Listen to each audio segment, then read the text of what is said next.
కాబట్టి ఇక్కడ మనం ఎంత సమయం చేస్తున్నాం అనే దానికంటే ఎంత శ్రద్ధతో ఎంత దృష్టితో చేస్తున్నాం అనేది చాలా ముఖ్యం. అంటే ఇప్పుడు ఒక ఉదాహరణ చెప్పాలంటే, ఏదైనా కొన్ని గంటల పాటు పని చేయాలంటే శరీరంలో శక్తి ఉండాలి. శరీరంలో శక్తి ఉండాలి అంటే ఆహారం తీసుకోవాలి. ఆహారం మాత్రం ఎంతసేపు తీసుకుంటాం అని అంటే కాసేపు మాత్రమే, ఓ 15 నుంచి 20 నిమిషాలు, అథవా ఎక్కువ అంటే అరగంట సేపు ఆహారం తీసుకుని తర్వాత ఎన్ని గంటలు పనిచేస్తున్నారో చాలా గంటల పాటు పనిచేస్తున్నారు. అంటే అన్ని గంటల పాటు పనిచేయాలంటే, ఇప్పుడు 5 గంటల పాటు పనిచేయాలంటే 5 గంటల పాటు కూర్చొని భోజనం చేయక్కర్లే.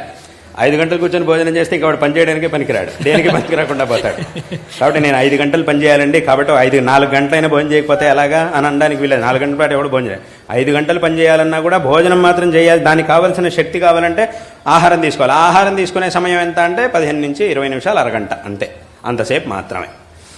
కానీ దానివల్ల మనకి లభించేటటువంటి శక్తి ఏదైతే ఉందో ఆ శక్తి ద్వారా మనం చేయగలిగేటటువంటి పని మాత్రం అన్ని గంటల పాటు ఉంటుంది. అదేవిధంగా ఒక 10 నిమిషాల పాటు ఈ ఉపాసనని చేసినా కూడా, పరిపూర్ణమైనటువంటి దృష్టితో ఉపాసనని చేసినా కూడా, దానివల్ల మనకి లభించేటటువంటి శక్తితో తర్వాత మనం ఎన్నో గంటల పాటు ఆ భగవద్ అనుగ్రహంతో చాలా పనులని మనం చక్కగా చేయగలుగుతాం. కాబట్టి ఈ విధంగా ఉన్నటువంటి సమయాన్ని ఖచ్చితంగా ఇలా వినియోగించుకోవచ్చు.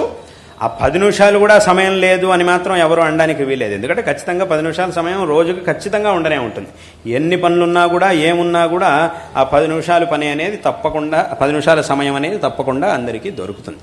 కాబట్టి అందరూ కూడా ఈ రకంగా ఆ శక్తికి తగినట్టుగా అందరూ కూడా, శక్తి సమయం దీనికి తగినట్టుగా అందరూ కూడా భగవదుపాసన చెయ్యాలి. ఇప్పుడు రోజు ఏదో స్కూల్కి వెళ్ళాలి, కాలేజీకి వెళ్ళాలి, ఉద్యోగానికి వెళ్ళాలి అనేవాళ్ళు ఇలా చేయాలి. ఇప్పుడు ఇవాళ రోజున వెళ్లాల్సిన పని ఇవాళ సెలవు, 2 రోజులు సెలవులు దొరికినాయి, అప్పుడు కావాలంటే గంట సేపు చేసుకోవచ్చు. రోజు 10 నిమిషాలు చేసేది ఆ 2 రోజుల్లో కావాలంటే గంట సేపు, 2 గంటల సేపు కావాలని కూర్చొని చేయొచ్చు. కాబట్టి ఈ విధంగా చేసుకోవాలి.